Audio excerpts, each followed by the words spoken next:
Hello friend, आप देख रहे हो हमारा चैनल ग्रो बुक्स।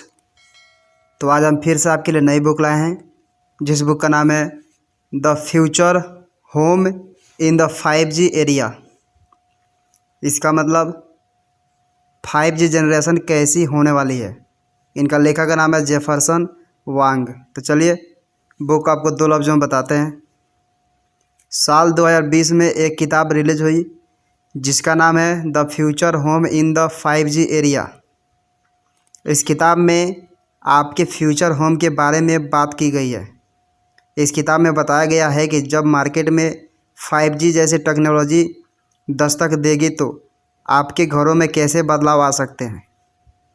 जैसा कि सभी जानते हैं कि आज के दौर को तकनीक का दौर भी कहा जाता है। तो क्या आप नहीं जानना चाहते हैं कि इस आने वाले तकनीक से आपके बिजनेस और लाइफ स्टाइल में क्या अंतर आने वाला है।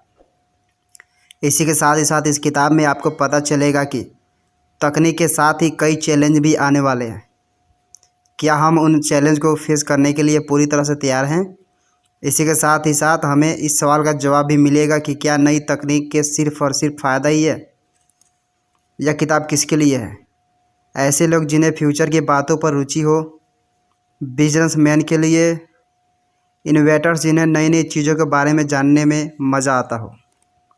अध्याय नंबर 1। हमारे फ्यूचर होम्स कुछ इस तरह के होंगे। क्या आपको कभी ऐसा ख्याल आया है कि आप सुबह उठे और आपका स्मार्ट किचन आपके लिए नाश्ता तैयार कर दे। आपकी स्मार्ट अलमारी को पता हो कि आप आज क्या पहनने वाले हैं। वो पहले से आपके कपड़े को आयरन कर दे। क्या आपको यह बात सपने जैसी लग रही है, लेकिन आपको बता दें कि यह सब हो सकता है। जिस हिसाब से दुनिया बदल रही है, ये सब होने में ज़्यादा वक्त बचा नहीं है। ऑलरेडी ऐसा कई सारी टेक्नोलॉजी आ चुकी है जिसकी मदद से इंसान की आम जिंदगी स्मार्ट बन रही है। उन्हीं में से 5G टेक्नोलॉजी भी है। इसी के साथ ही साथ एज कंप्यूटिंग, ई सिम और इंटरनेट की दुनिया में भी लगातार इनोवेशन चल रहे हैं। अगर आपको अभी इन टर्म्स के बारे में पता नहीं है तो फिर इस किताब की समरी को आप पढ़िए, आपके सारे डाउट ख़त्म हो जाएंगे। डिजिटल दुनिया हो जाने के बाद हमारी डेली लाइफ में ऑलरेडी क्या क्या बदलाव हो चुके हैं। आज हमें घर बैठे किराने का सामान मिल जाता है। दुनिया भर की खबरें आज आपके हाथों में पहुंच चुकी है। आज के समय में आपके पास स्मार्ट टीवी के साथ ही साथ स्मार्ट वॉच भी है। भले ही आपके डिवाइस इंटरनेट से जुड़े हो, लेकिन ये सब एक दूसरे से कनेक्ट नहीं है। आपके मूवी डेट के लिए स्मार्ट टीवी और लाइट आपस में बात नहीं कर सकते। यकीनन फ्यूचर में ऐसा भी हो सकता है कि आपके फ्यूचर स्मार्ट होम में हो सकता है कि चीज़ें एक दूसरे से भी कनेक्ट हो। इस चैप्टर के जरिए लेखक मुख्य संदेश ये देना चाहते हैं कि आपका फ्यूचर होम टेक्नोलॉजी जब होगा, उस घर में मॉडर्न टेक्नोलॉजी भी आपस में कनेक्ट होगी।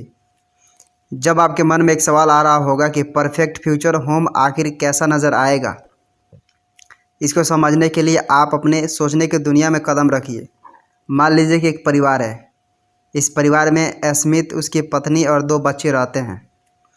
सोमवार की सुबह स्मिथ अपनी बच्चों के साथ गार्डन में खेल रहा था। स्मिथ की बच्ची के साथ उसका मॉडर्न खिलौना भी है। स्मिथ अपनी बच्चों को काउंटिंग सिखाने की कोशिश कर रहा है, तभी उसे अंदर से आवाज़ आती है। इसके बाद स्मिथ अपनी बच्ची को खिलौने के पास छोड़कर चला जाता है। वो बच्चे को खिलौने के पास क्यों छोड़ता है, इसके पीछे का कारण ये है कि वो खिलौना कोई आम खिलौना नहीं है, वो एक रोबोटिक खिलौना है। वो स्मिथ के जाने के बाद उसके बच्ची को काउंटिंग भी सिखा रहा है।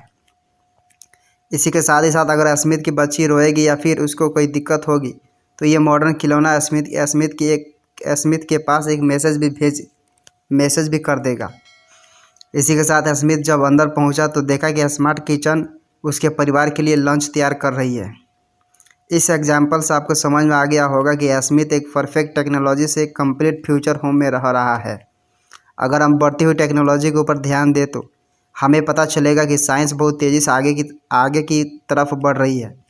हर दिन टेक्नोलॉजी के फील्ड में नए नए इन्वेशन भी हो रहे हैं। अध्याय नंबर 2। फ्यूचर होम में 5G का बड़ा योगदान होने वाला है। अगर आज आपसे कोई सवाल करे कि ऐसा किसी शब्द के बारे में बताइए जिसके बारे में आपने बहुत सुना है, लेकिन आप उस शब्द को किसी के भी सामने डिफाइन नहीं कर सकते। इस सवाल के जवाब के रूप में आप 5G का नाम लेंगे। इस शब्द को हाल ही के दिनों में काफ़ी ज़्यादा हाइप किया गया है। आपको बता दें कि 5G कोई बहुत कठिन चीज़ नहीं है। इसका सिंपल सा मतलब है फिफ्थ जनरेशन। आसान भाषा में बताए तो वायरलेस कनेक्टिविटी का फिफ्थ अपग्रेड अभी के समय में मोबाइल कम्युनिकेशन के लिए 4G का यूज़ किया जा रहा है। 5G इसी का फ्यूचर अपडेट है। इस चैप्टर के माध्यम से लेखक मुख्य संदेश ये देना चाहते हैं कि फ्यूचर होम टेक्नोलॉजी में 5G का बड़ा योगदान होने वाला है। अब सवाल ये उठता है कि फ्यूचर होम कनेक्टिविटी के मामले में 4G या वाईफाई से 5G किस प्रकार से बेहतर है। 5G के बारे में इतना पढ़ने के बाद आपको ये तो अंदाज़ा लग ही गया होगा कि 5G की स्पीड काफ़ी ज़्यादा होने वाली है। अगर हम वाईफाई की बात करें तो ये एक या दो स्पेक्ट्रम में काम करती है। वाईफाई या तो 2.5 या फिर 5G HD के ऊपर काम करती है। वहीं 5G में कई सारे स्पेक्ट्रम बैंड होंगे, जिससे इसकी स्पीड काफ़ी ज़्यादा रहेगी। वाईफाई की अपेक्षा में 5G की रीच भी काफ़ी ज़्यादा है। एक अच्छे वाईफाई की रेंज 50 मीटर तक रहती है। वहीं घर में कई ऐसे डेड जोन भी होते हैं जहां पर वाईफाई की रेंज नहीं पहुंच पाती। इसी के उलट 5G की रेंज बहुत ज़्यादा है। आपको बता दें कि 5G मोबाइल नेटवर्क की रेंज 16,000 मीटर से भी ज़्यादा है। इसी के साथ ही साथ 5G में बहुत सारे डिवाइस एक साथ कनेक्ट हो सकते हैं।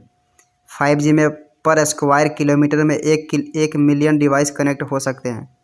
5G का कनेक्शन पावर 4G से 10 गुना ज़्यादा है। इसलिए फ्यूचर होम में 5G का योगदान बहुत ज़्यादा होने वाला है। ये कहना भी गलत नहीं होगा कि 5G के कारण फ्यूचर होम टेक्नोलॉजी में क्रांति आएगी। जब भी हम फ्यूचर होम की बात करते हैं तो हमें याद रहना चाहिए कि उसमें इंटरनेट का बहुत बड़ा योगदान होने वाला है। वो 3 पहलू जो 5G को फ्यूचर होम टेक्नोलॉजी में सबसे आगे खड़ा करते हैं: स्पीड, कवरेज और डेटा कैपेसिटी। वो 3 पहलू हैं जिससे फ्यूचर होम टेक्नोलॉजी में 5G सबसे अलग और सबसे ज़रूरी नज़र आता है। कई इंडस्ट्रियल देश में तो अभी से वायरलेस टेक्नोलॉजी की तरफ अपने कदम बढ़ा दिए हैं। एक बार जब 5G को यूनिवर्सल अडॉप्ट कर लिया जाएगा, उसके बाद तो ये टेक्नोलॉजी हमें हमारे फ्यूचर होम के और पास ले जाएगी। बस ये उन वायरलेस कम्युनिकेशन की तकनीक को तुरंत रिप्लेस कर देगी जिसकी मदद से आज हम अपने डिवाइस को कनेक्ट करते हैं। इस बात पर कोई संदेह नहीं है कि 5G अकेले ही फ्यूचर होम को तैयार नहीं कर सकते, लेकिन फ्यूचर होम को तैयार करने में 5G का बहुत बड़ा योगदान होने वाला है। 5G कम्युनिकेशन का पूरा तरीका ही बदल कर रख देगा। अगर हमें हाइपर कनेक्टेड फ्यूचर होम चाहिए तो फिर 5G को कई और कटिंग एज टेक्नोलॉजी से कनेक्ट होना पड़ेगा, जैसे eSIM एज कंप्यूटिंग। आने वाले चैप्टर्स में आप पढ़ेंगे कि कैसे फ्यूचर होम में टेक्नोलॉजी के महत्व बढ़ेंगे। अध्याय नंबर 3, नए कंज्यूमर ट्रेंड्स भी देखने को मिलेंगे। क्या आप जानते हैं कि फ्यूचर में कंज्यूमर टेक्नोलॉजी में कितना बदलाव आएगा? आपको बता दें कि कंज्यूमर टेक्नोलॉजी में उतना ही बदलाव आएगा जितना कंज्यूमर की ज़रूरत में बदलाव आएगा। इस चैप्टर के माध्यम से लेखक बताना चाहते हैं कि आने वाले समय में नए कंज्यूमर ट्रेंड्स भी देखने को मिलेंगे। आपको बता दें कि साल 2030 आते आते जेन जर्स का भी ज़माना आ जाएगा। इसी के साथ ही साथ मिलियनर्स भी हाइट में पहुंच जाएंगे। दोनों ही जनरेशन की अपने काम, घर और सोशल लाइफ को लेकर अलग अलग उम्मीदें होगी। इसी के साथ दोनों ही जनरेशन अपनी ज़िंदगी को अलग अलग तरीके से जीने की कोशिश भी करेंगे। जेनजर्स और मिलेनियल्स को डिजिटल युग की जनरेशन कहा जाए तो गलत नहीं होगा। दोनों ही जनरेशन अपनी डेली लाइफ में डिजिटल चीज़ों से काफ़ी ज़्यादा कनेक्ट रहते हैं। बिना डिजिटल डिवाइस के इनका एक दिन भी नहीं बीत सकता। इस जनरेशन का इमोशन जितना इनके घरों से नहीं जुड़ा होता है उतना डिजिटल डिवाइस से जुड़ा हुआ होता है। जेनजर्स और मिलेनियल्स आगे चलकर डू इट फॉर मी वाले स्वभाव के हो जाएंगे।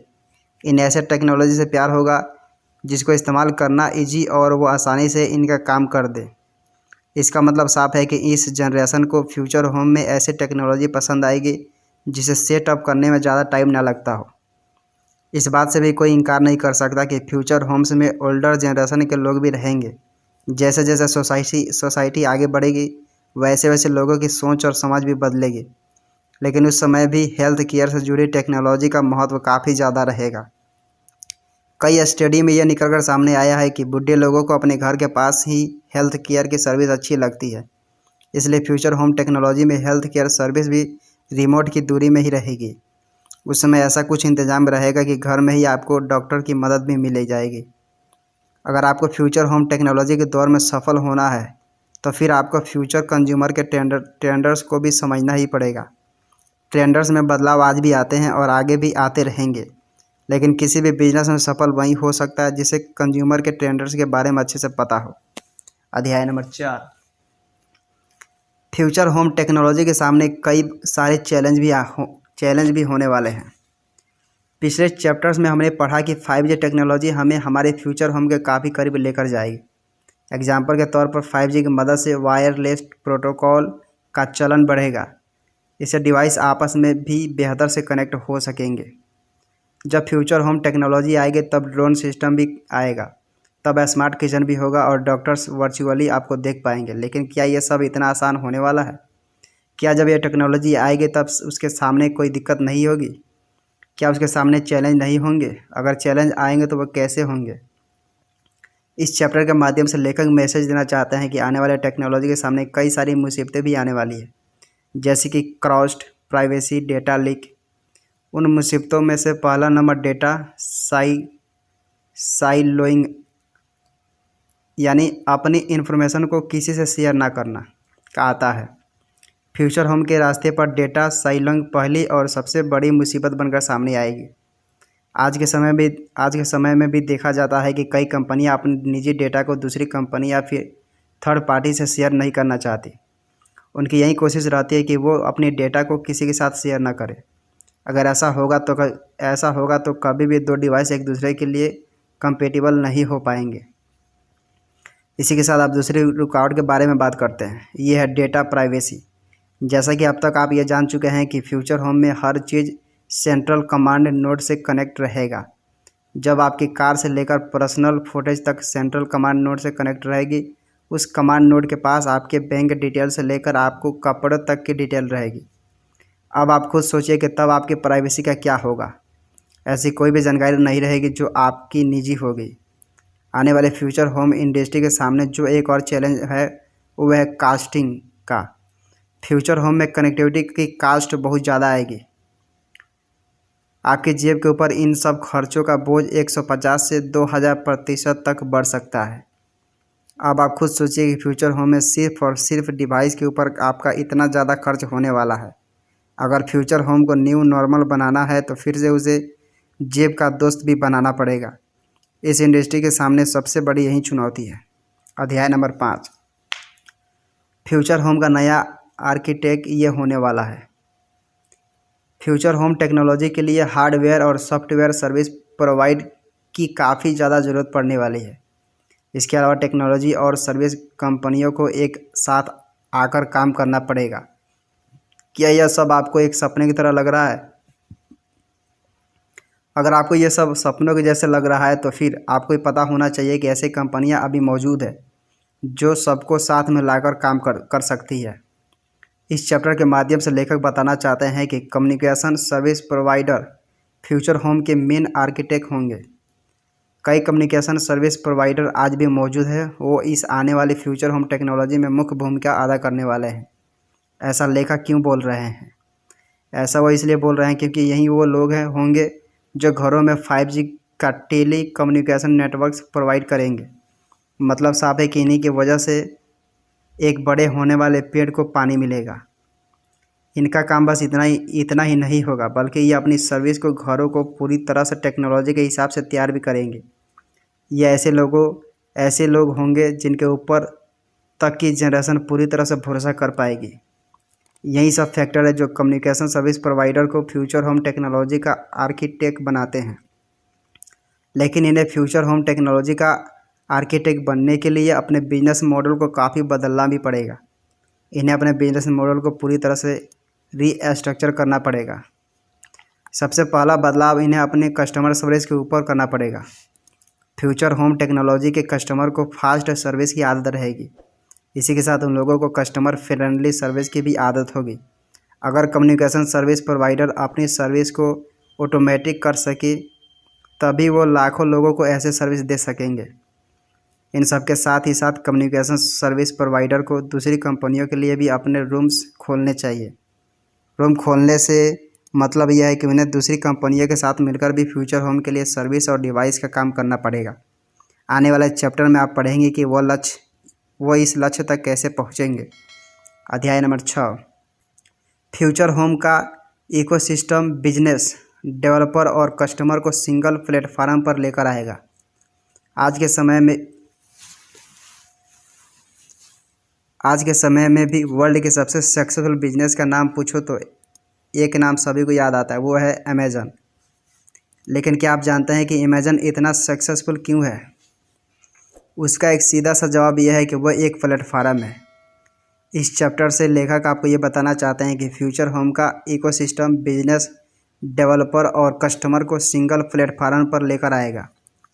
अमेज़न का काम बस ऑनलाइन सामान को बेचना ही नहीं है, अमेज़न गुड्स को बनाता भी है। इसके बाद वो इसे ग्राहकों के घरों तक डिलीवरी भी करती है। इसी के साथ ही साथ वो प्रोडक्ट सब्सक्रिप्शन और वीडियो स्ट्रीमिंग का काम भी करती है।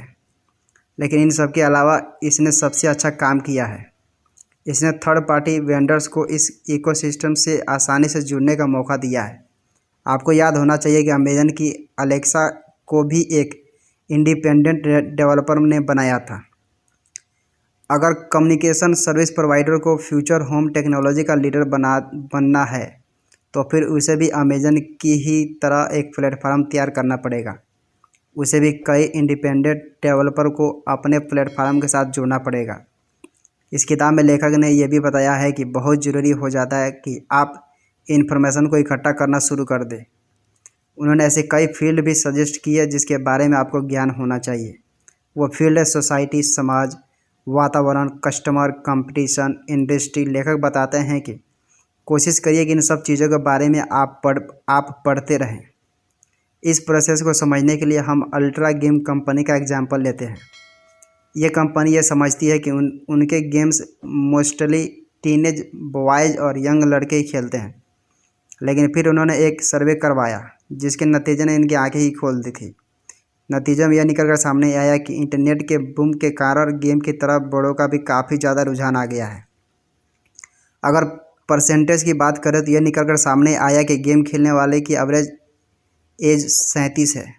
इसमें महिलाओं की 42% की हिस्सेदारी भी है। इसी के साथ उन्हें सर्वे में यह भी पता चला कि जो लोग गेम खेलते हैं उन्हें नो सेक्स नो वायलेंस के गेम पसंद है। अब जब कंपनी के सामने डेटा था तो फिर उनके सामने कुछ सवाल के जवाब की तलाश करने का समय भी आ गया था। एक सबसे बड़ा सवाल उनके सामने ये था कि वो ऐसा प्रोडक्ट कैसे लेकर आए जो कि सभी एज ग्रुप के लोगों के लिए हो। इसी तरह कम्युनिकेशन सर्विस प्रोवाइडर को भी पूरे रिसर्च के साथ ही काम करना पड़ेगा। अगर वो ऐसा करते हैं तो फिर फ्यूचर होम टेक्नोलॉजी की स्थापना में उनका बड़ा हाथ होगा। कुल मिलाकर ऐसा सोचना और कहना भी बिल्कुल गलत नहीं है कि फ्यूचर होम टेक्नोलॉजी अब बहुत दूर की कौड़ी नहीं है। इसका मतलब है कि आने वाले कुछ सालों के बाद आपको ये सब चीज़ें अपनी आंखों के सामने नज़र आने लगेगी। इसलिए ज़रूरी है कि आने वाले तकनीक के लिए आप आज से ही तैयार हो जाए।